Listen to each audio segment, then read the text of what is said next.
தமிழ்நாட்டில் பன்றிக் காய்ச்சலால் பாதிக்கப்பட்டோர் எண்ணிக்கை நாளுக்கு நாள் அதிகரித்து வரும் நிலையில் பொது சுகாதாரத்துறை சார்பில் முக்கிய வழிகாட்டுதல்கள் மற்றும் எச்சரிக்கைகள் வெளியிடப்பட்டுள்ளன. கடந்த ஜனவரி மாதம் வெறும் 19 பேருக்கு மட்டுமே இருந்த இந்த பாதிப்பு தற்போது 339 அதிகரித்துள்ளது. தலைநகர் டெல்லியை தொடர்ந்து தற்பொழுது தமிழகத்திலும் இதன் தாக்கம் கணிசமாக அதிகரித்துள்ளதால் பொதுமக்கள் மிகுந்த எச்சரிக்கையுடன் இருக்குமாறு அரசு அறிவுறுத்தியுள்ளது. பன்றிக் காய்ச்சலின் முக்கிய அறிகுறிகளாக காய்ச்சல், இருமல், தொண்டைவலி, மூக்கு ஒழுகுதல் மற்றும் கடுமையான தலைவலி ஆகியவை கண்டறியப்பட்டுள்ளன. இவற்றுடன் உடற்சோர்வு, பசியின்மை, மூட்டு மற்றும் தசைவலி, குமட்டல், வாந்தி மற்றும் வயிற்றுப்போக்கு போன்ற உபாதைகளும் ஏற்படலாம். லேசான சளி, காய்ச்சல் அல்லது இருமல் ஏற்பட்டாலும் அதனை எக்காரணம் கொண்டும் அலட்சியப்படுத்தக்கூடாது.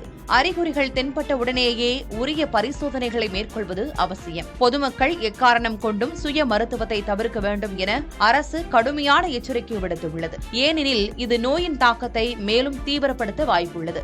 எனவே காய்ச்சல் அறிகுறி கண்டவுடன் தற்காப்புடன் இருந்து சுகாதார மையங்களை உடனடியாக அணுக வேண்டும். மருத்துவரின் ஆலோசனையின்றி எந்த ஒரு மாத்திரையையும் உட்கொள்ள வேண்டாம் என்று கேட்டுக் கொள்ளப்பட்டுள்ளது.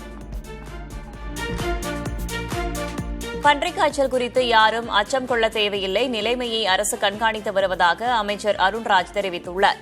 சென்னை விமான நிலையத்தில் செய்தியாளர்களிடம் பேசிய அமைச்சர் அருண்ராஜ், பன்றிக் காய்ச்சல் குணப்படுத்தக்கூடிய நோய்தான், அச்சப்படக்கூடியது அல்ல என்றார்.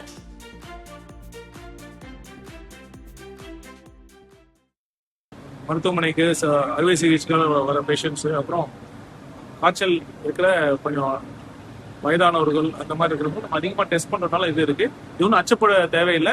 நம்ம ஒரு டீட்டெயிலாக ஒரு பிரஸ் நோட்டும் கொடுக்க போறோம். இதை குணப்படுத்தக்கூடிய ஒரு வியாதி தான், ரொம்ப அச்சப்படக்கூடிய அளவுக்கு வியாதி இல்லை.